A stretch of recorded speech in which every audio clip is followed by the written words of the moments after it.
am speaking to you on a very profound theme, the charm and power of the Upanishad.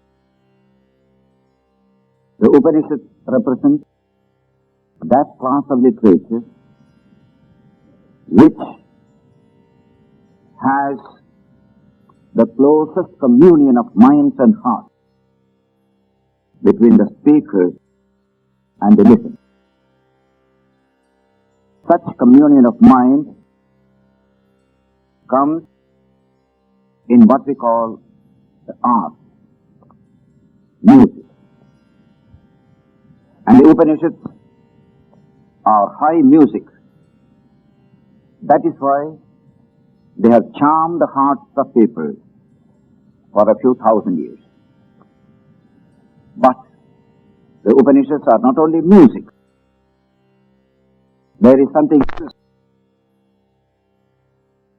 Great intellectual strength is in these Upanishads. The scientific mind of a high order is revealed in this great literature. That is why it contains the charm of music and the power of science, of clear intellect. There are a few great books in the Indian tradition. There are wonderful sources in the Indian tradition which contain both these energy resources, charm as well as power. We have, apart from the Upanishads, the Bhagavad Gita, which is in its very name the song celestial, Bhagavad Gita. We have in Sri Ramakrishna's teachings that wonderful charm and power,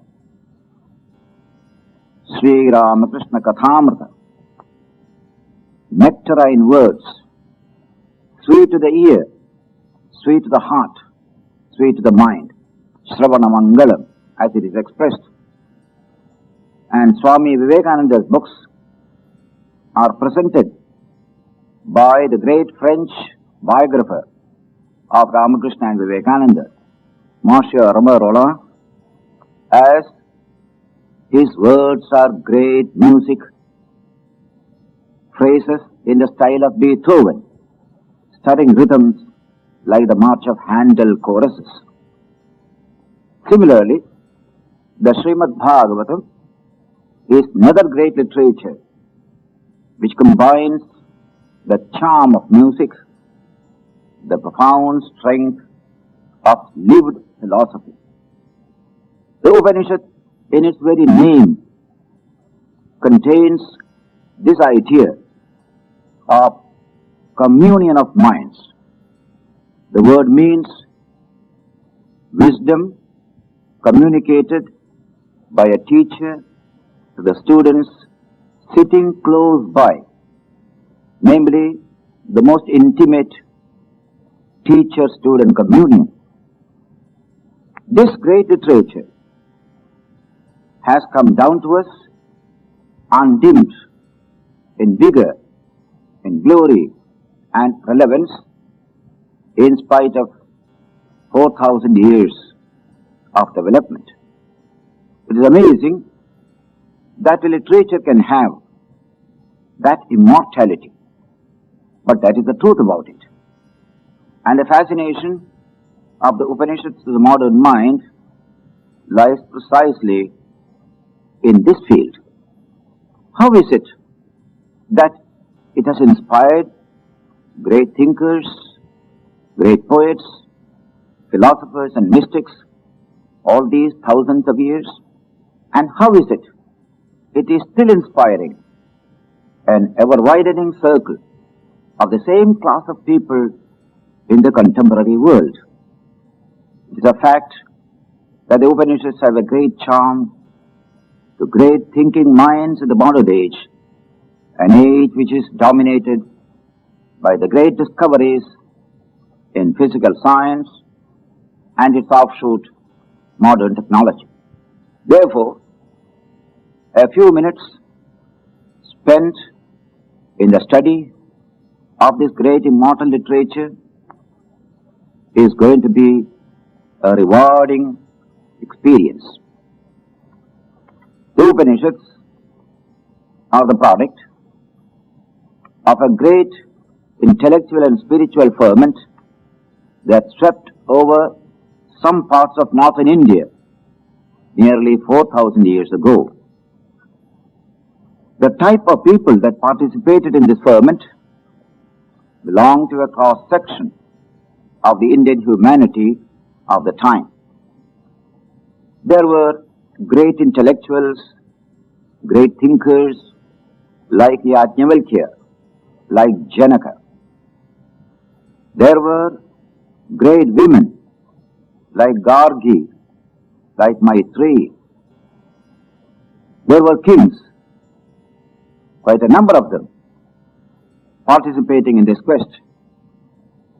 Also like Janaka, who was the king of Videha. There were little children like Nachiketa. There were sincere seekers of truth, not seekers of creed and dogma, seekers of truth like Narada, Shvetaketu, Satyakama.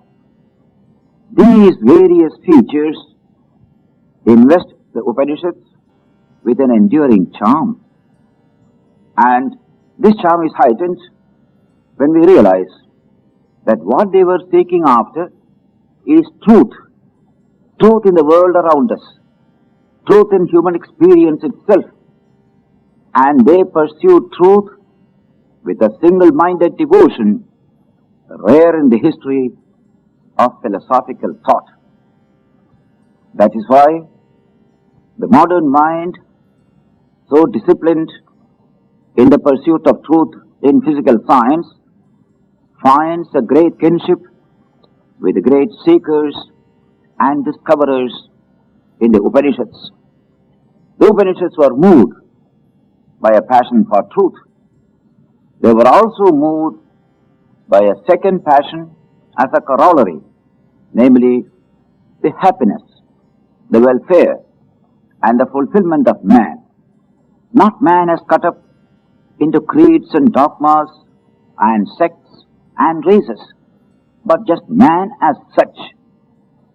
These two passions, passion for truth and passion for human happiness and welfare, have invested the Upanishads with that enduring charm, with that perennial interest.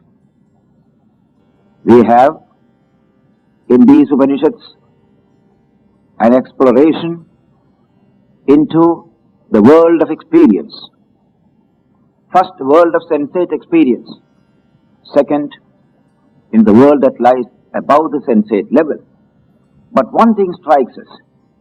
There is nothing about the supernatural in these Upanishads. Supernatural is against the very spirit of science. And the Upanishads therefore do not indulge in the supernatural. They indulge in what is experience. They are all natural, but the word natural gets a very wide meaning in the Upanishads. They are superphysical. They may be supersensible. They may be super rational, but they are not supernatural. This kind of attitude to the supernatural brings the Upanishads into kinship with modern scientific thought. That is why among the ancient books that have come down to us in various parts of the world, the Upanishads hold a supreme place of fascination for the great thinking minds of the modern age. These Upanishads form the last concluding portions of the vast and varied Vedic literature.